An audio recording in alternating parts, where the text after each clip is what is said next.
Welcome back to Healthier Daily. For thousands of years across many cultures, bathing was considered a sacred healing ritual.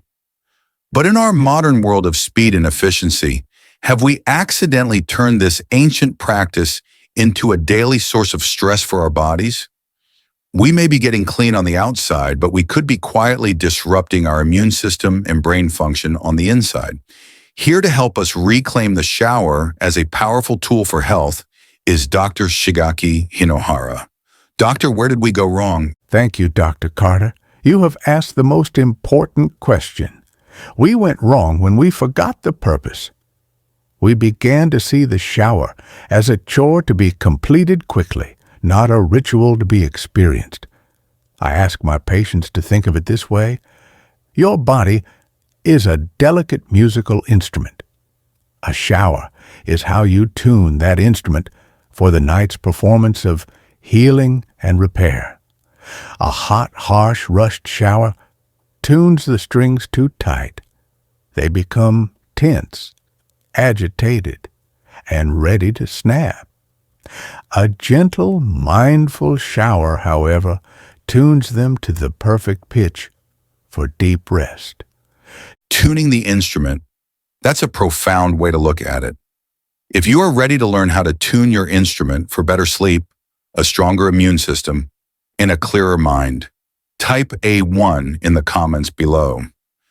Let's see how many of us are ready to relearn this simple daily ritual. Dr. Hinohara, that metaphor of tuning an instrument is the perfect place to start our deep dive. So let's talk about the first and most powerful tuning key for our daily shower: temperature and timing.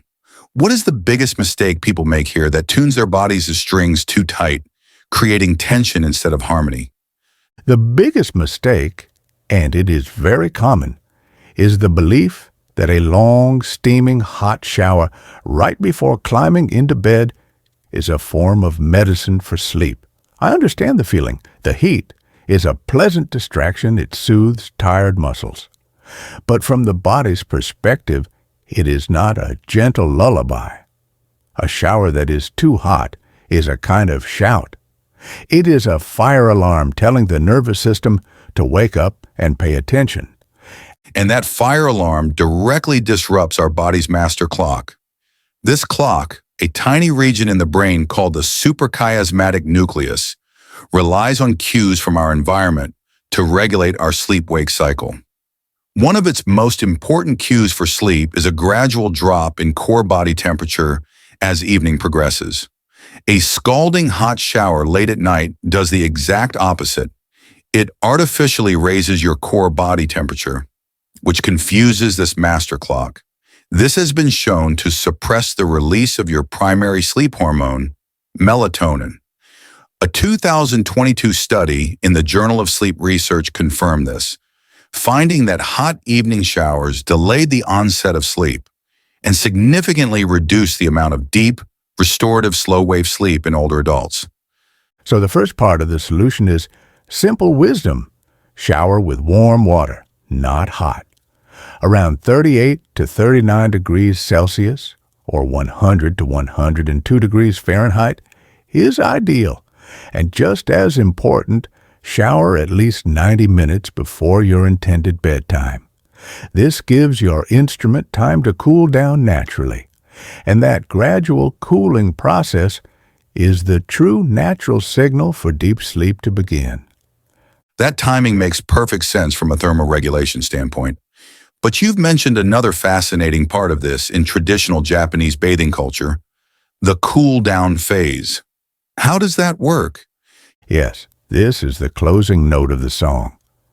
After you have enjoyed your warm shower for just the final 30 seconds, you turn the temperature down to cool.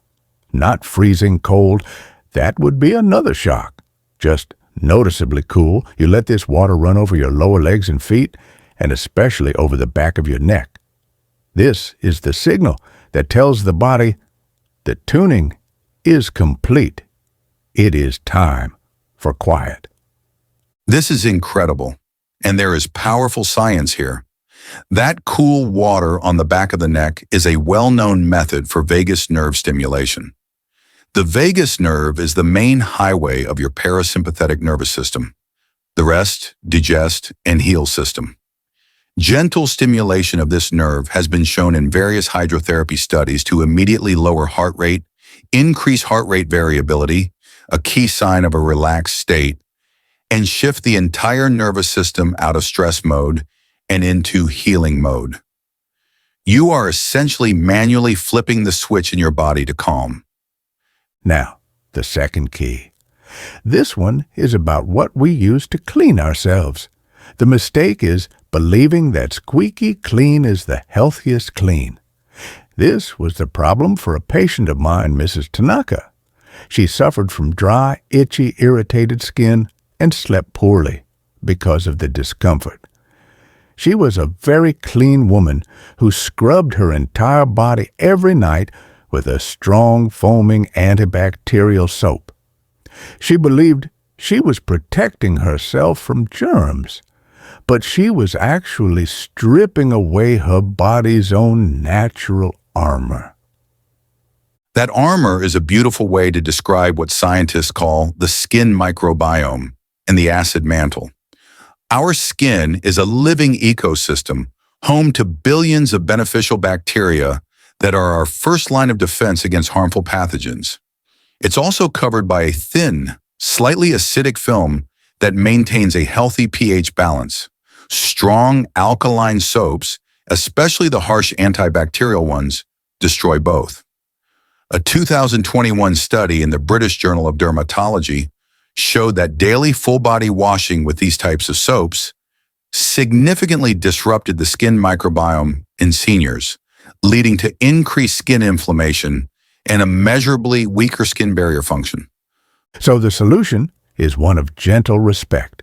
Use a mild pH-balanced cleanser, and even more importantly, use it only where it is truly needed: the underarms, the groin, and the feet. The vast majority of your body, your arms, legs, back, and stomach, does not need to be scrubbed with soap every single day. For these areas, a simple rinse with warm water is more than enough to be clean without causing damage. So less is truly more when it comes to soap. This brings us to the third key. What happens after the water is turned off? What is the final step to making this a truly restorative ritual? The final key is how you close the ritual, with gentleness. First, do not rub the skin harshly with a coarse towel. This creates friction and further irritates the skin barrier. Instead, gently pat the skin dry. And while the skin is still slightly damp, this is the most important moment. Apply a small amount of a natural, nourishing oil. In Japan, we often use sesame oil or rice bran oil. Almond or jojoba oil are also excellent. This is a practice we often do after visiting an onsen or hot spring. It feeds the skin and seals in the moisture, creating a soft, protective layer for the night. Applying moisturizer or oil to damp skin is the most effective way to lock in hydration and support the lipid barrier you've so carefully preserved by not over-soaping. It's the final, crucial step in reinforcing that protective armor for the night. This wisdom is truly universal, and it's wonderful to see how these simple, powerful habits are practiced around the world. To get a sense of our global community here at Healthier Daily, please take a moment to type your city, state, or country in the comments below. It's a joy to see where everyone is learning with us. Dr. Hinohara, we've covered the 3 biggest mistakes people can make in the shower. Now let's put it all together into a simple, practical routine that our audience can actually use. For someone listening right now who wants to start making these positive changes tonight, what is step 1 of a smart shower routine? Step 1 is about timing. It is very simple. Do not shower immediately before you get into bed. Your goal should be to finish your shower at least 90 minutes before your planned bedtime. This is a very important first step. And that 90-minute window is scientifically crucial, isn't it? It allows your core body temperature, which was raised by the warm water, to gradually fall. That temperature drop is a powerful biological signal to your brain to begin producing melatonin, the hormone that makes you feel sleepy. So by timing your shower correctly, you are actively helping your body prepare for deep, restorative sleep. What is step 2? Step 2 is the temperature of the water. The water should be comfortably warm, not hot. A good range to aim for is between 98 to 102 degrees Fahrenheit, or 37 to 39 degrees Celsius. Water that is hotter than this puts unnecessary stress on the cardiovascular system and is very harsh on aging skin. Exactly. The American Academy of Dermatology confirms that water above that range strips the skin of its essential lipids or natural oils.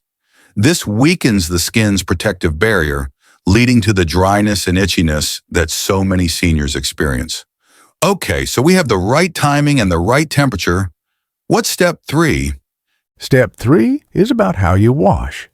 Use a mild pH-balanced soap, not a harsh antibacterial one.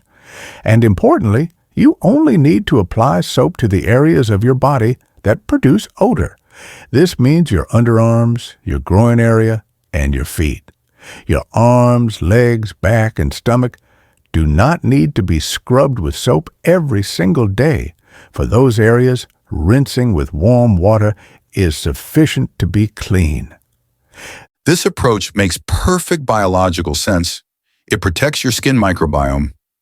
We have trillions of beneficial bacteria living on our skin that act as a defensive shield against infection. Harsh soaps kill these good bacteria. By using soap selectively, you are cleaning your body effectively while preserving your most important natural defenses. So, what's step 4 in this routine? Step 4 is how you finish the shower. For the last 30 seconds, make the water noticeably cooler. It does not need to be ice cold, simply cool and refreshing. Let this cooler water run over your lower legs and the back of your neck. This is a very old and effective technique in Japan to improve circulation and signal to the body that the shower is ending. This technique, known in hydrotherapy as a contrast rinse, causes a brief constriction of blood vessels followed by dilation. This pumping action can improve lymphatic drainage and reduce inflammation. As we discussed earlier, applying cool water to the back of the neck is also a direct way to stimulate the vagus nerve, which shifts your nervous system out of a stressed state and into a calm state. It's a very direct way to tell your body it's time to relax. What is the final step? The final step, step 5, is what you do after you turn the water off. Pat your skin dry with a soft towel. Do not rub it aggressively, as this causes friction and irritation. While your skin is still slightly damp, apply a simple, unscented moisturizer or a natural oil like almond or jojoba oil. This seals in the water and supports the skin barrier you just worked to protect. And applying moisturizer to damp skin is a core dermatological principle.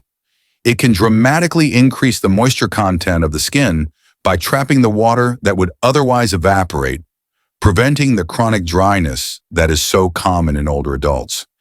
It's a simple step that makes a huge difference in skin health.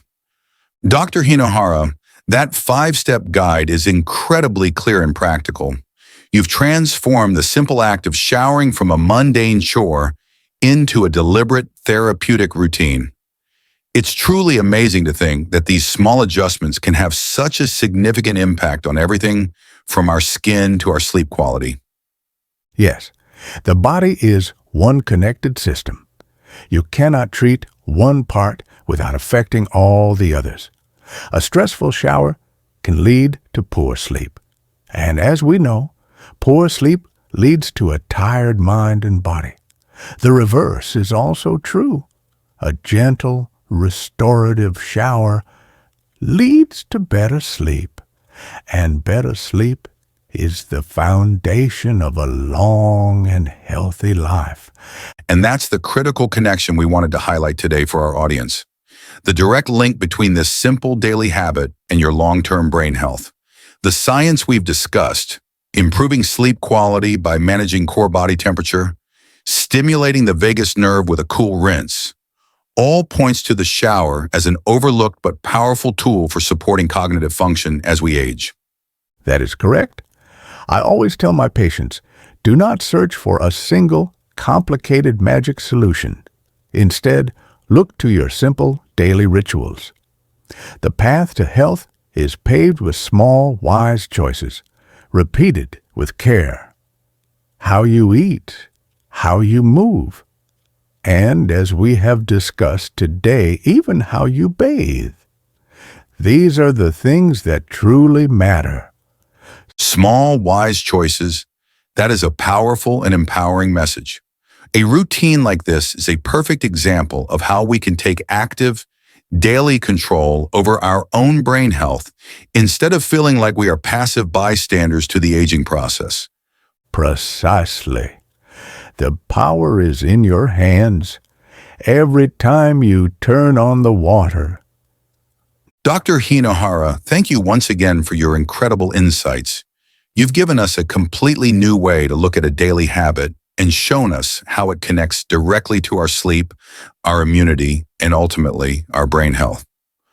To our wonderful community at Healthier Daily, we hope this conversation gives you new tools for your wellness journey. As always, please remember that this information is for educational purposes and is not a substitute for personal medical advice. Always consult with your own physician for guidance related to your specific health conditions. If you found this discussion helpful, please give this video a like and subscribe to our channel. Taking simple, proactive steps is the best way to protect your brain health. In the comments below, please tell us, which step from the Smart Shower routine will you try first? I'm Dr. Ben Carter. Here's to your good health and your good brain health.